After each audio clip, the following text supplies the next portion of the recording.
Forget gurus. Forget anyone claiming to be an online business expert without going through the challenges of entrepreneurship themselves. The Real Money, Real Business podcast is here to prove the best insights in online business comes from your fellow online business builders. We dig into stories of entrepreneurs selling their business on the Empire Flippers marketplace so that you can learn how they made their business profitable, how they overcame obstacles, and what lessons they learned in their online journey. If you want to take your business and your knowledge to the next level, you've come to the right podcast. Let's get started. Hey everyone, welcome to another episode of the Real Money, Real Business podcast. We record these interviews so that potential buyers can learn more about the business and the seller to help them make an informed buying decision.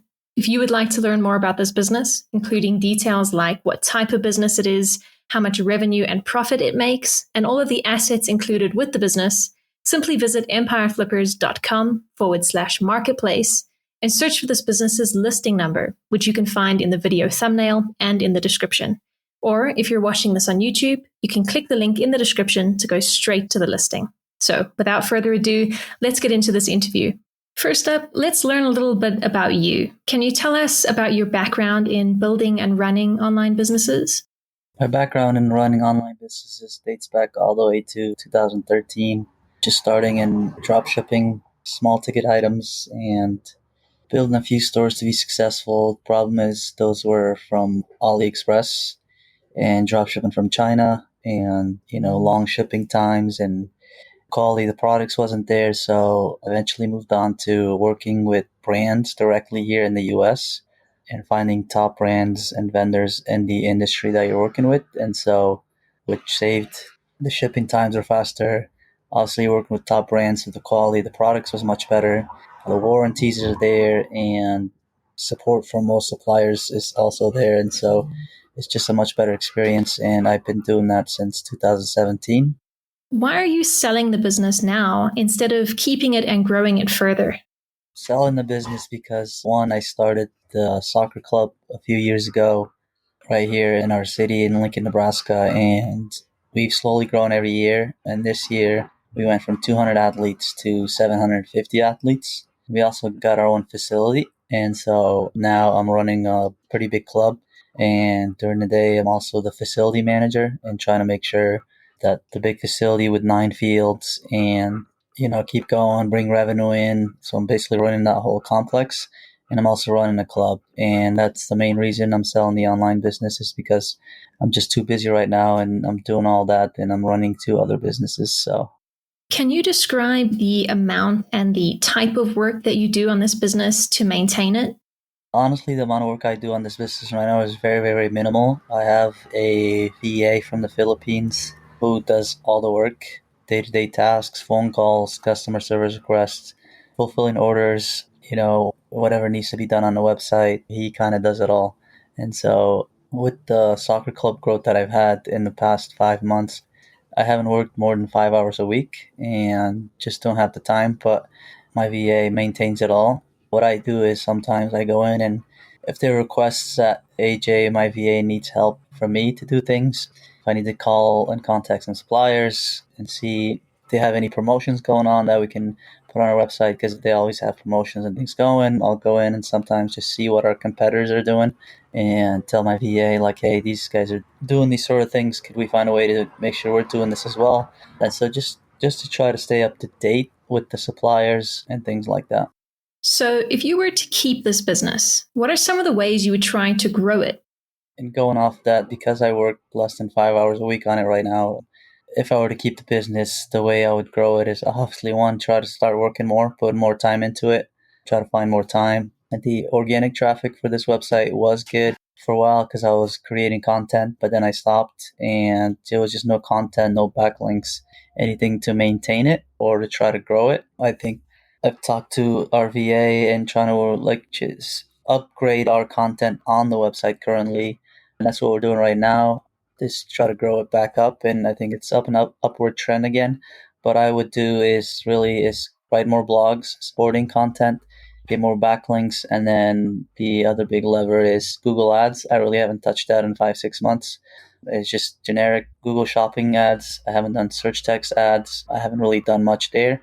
And I haven't utilized any other channels. It's just Google ads and SEO. And so I would really, really focus on doing those and then see if I could venture out into other channels. Right. And what would you say are the biggest risks with this business that buyers should be aware of? Honestly, the biggest risk with this business or business model, say, is that other competitors, they're putting in the work. You need to as well. If they're writing more blogs, you need to as well. And so I think the biggest risk that I've obviously seen myself is not putting in the work. And I'm sure my competitors are. And so just trying to keep up and be ahead of them. And so if you don't do that, obviously the business is at risk there because you're just not doing enough to stay with the competition. The competition isn't high. There aren't many big players in the space. And it's the reason I got into this niche is to see if I can kind of take over the SEO side of things and organic traffic. And I was going that way and honestly lost time and stopped putting in the work. And so I think that's the biggest risk with this business. How much support are you willing to offer the buyer who acquires this business? I'm willing to give as much support as needed to the buyers. There are a lot of things that I've been meaning to do, just don't have the time for. I have a clear topical map with all the things that need to be written. Done some deep research there, used Matt Diggity's resources to get a topical map as well. And so there's things I've done to figure out what needs to be written. And then obviously backlinks, I'm willing to help there on what I think would be successful. I did have a process there. We just never obviously utilized it. And then, support with suppliers and all that stuff. I'm willing to help however, but to grow the business and obviously have processes in place and show the processes and how we do things and throughout the whole business, how everything's done, and just make sure they're ready to go on their own. So I'm offering help as much support as needed. Are you open to negotiating something like an earn-out agreement? Yes, I would definitely be open to something like an earn-out payment structure. I'm not sure how that looks like, but I would definitely be open to that. Okay, final question. If you had to put yourself in the shoes of a buyer, why is your business a business worth buying? If I was to buy a business, obviously looking at, what's there and then what's the potential. And what's here is you got something that's going, that's honestly self-running with the VA that does really, really well.